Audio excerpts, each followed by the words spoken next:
Olá e bem-vindos. Hoje a gente tem aqui um material bem provocador, eu diria. É um trecho do livro Beyond the Cross, Reclaiming the Theology of the Kingdom.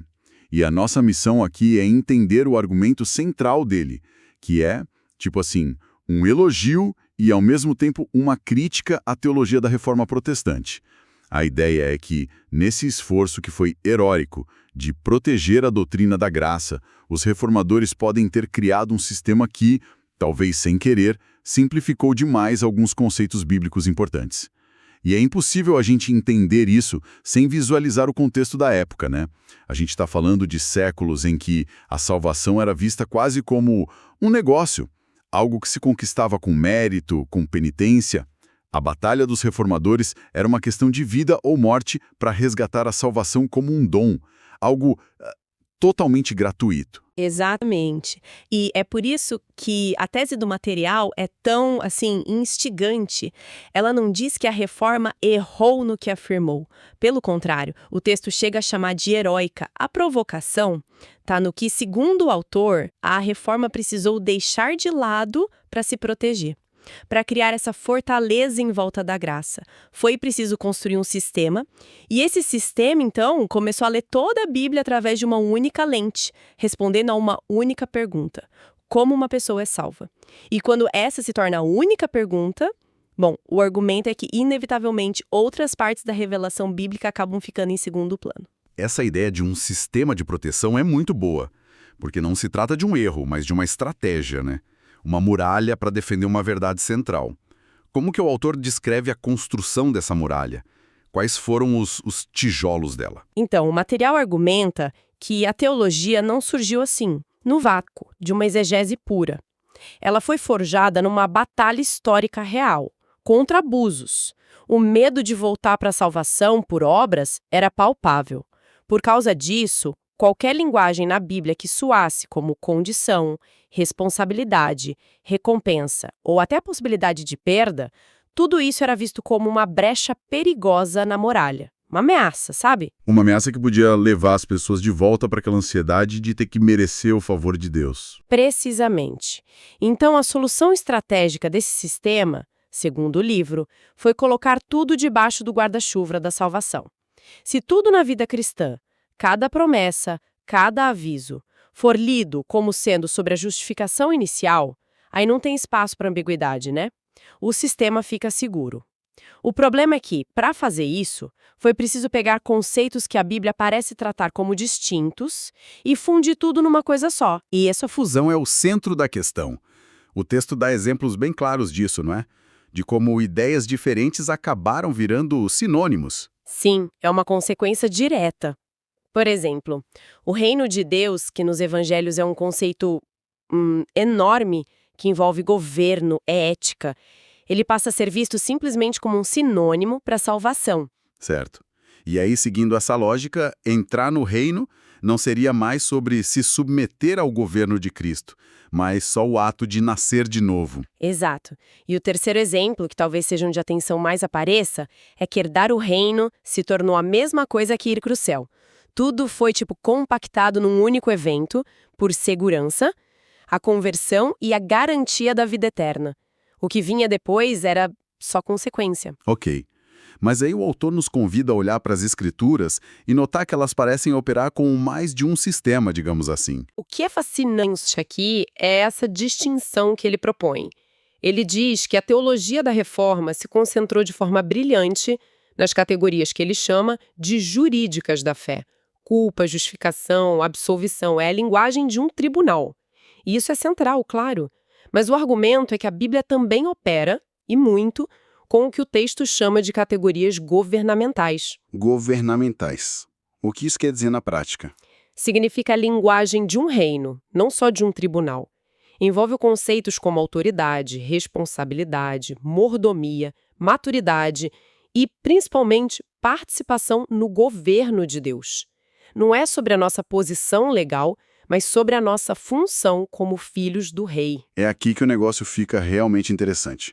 Porque se a gente aceita que essas duas categorias, a jurídica e a governamental, coexistem, de repente passagens que pareciam contraditórias começam a fazer sentido juntas.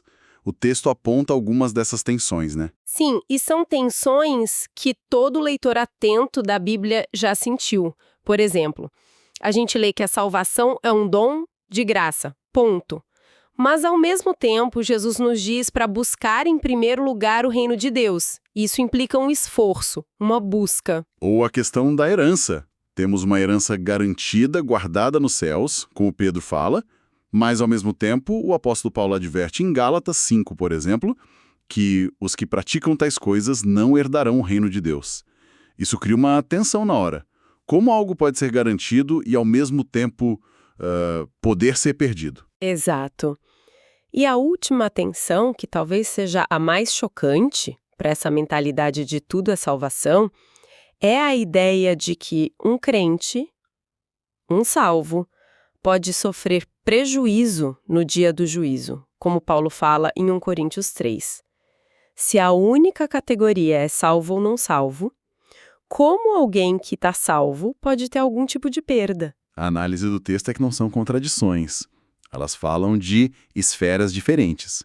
Uma fala da nossa salvação, que é segura, a outra fala da nossa recompensa, da nossa herança governamental. Então, o sistema de proteção, ao fundir tudo, não consegue lidar com essa complexidade. Ele precisa escolher um lado e, claro, escolhe o lado da graça garantida. E para resolver as outras passagens, ele precisa neutralizar a ameaça, né? E o ponto onde essa neutralização fica mais claro, como você falou, é na palavra herança. Certo, vamos focar nisso, porque parece ser o nó da questão. A promessa da herança garantida e o aviso de que alguns não herdarão. Como a teologia tradicional lida com isso? A solução clássica e muito lógica dentro desse sistema é redefinir quem são as pessoas do segundo grupo. A teologia reformada vai dizer que aqueles que não herdarão, na verdade, nunca foram salvos para começo de conversa. Eram falsos irmãos, o joio no meio do trigo, pessoas que pareciam crentes, mas que nunca foram regeneradas de verdade. O que faz todo sentido se o objetivo é proteger a segurança do verdadeiro crente. Se eles não herdam é porque nunca tiveram a herança. Problema resolvido. Exatamente. Mantenha a integridade do sistema.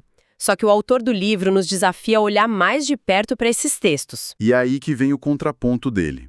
Ele argumenta que essa interpretação, embora consistente com o sistema, talvez não seja mais fiel ao texto em si. Quando Paulo adverte os Gálatas, ele parece estar falando com a igreja, com irmãos, com filhos, não com um grupo de infiltrados.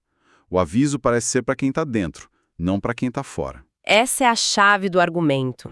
O autor propõe que a questão em muitas dessas passagens não é soteriológica, ou seja, sobre quem é salvo ou não.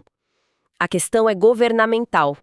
Não se trata de perder a filiação, mas de perder certos privilégios da herança.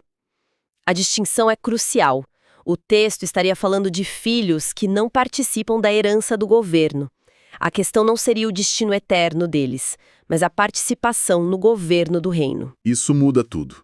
Então, a reinterpretação de que não herdar significa nunca foi salvo não surgiu porque o texto exigia isso, mas porque o sistema teológico precisava dessa resposta para se manter de pé. É o que o livro sugere.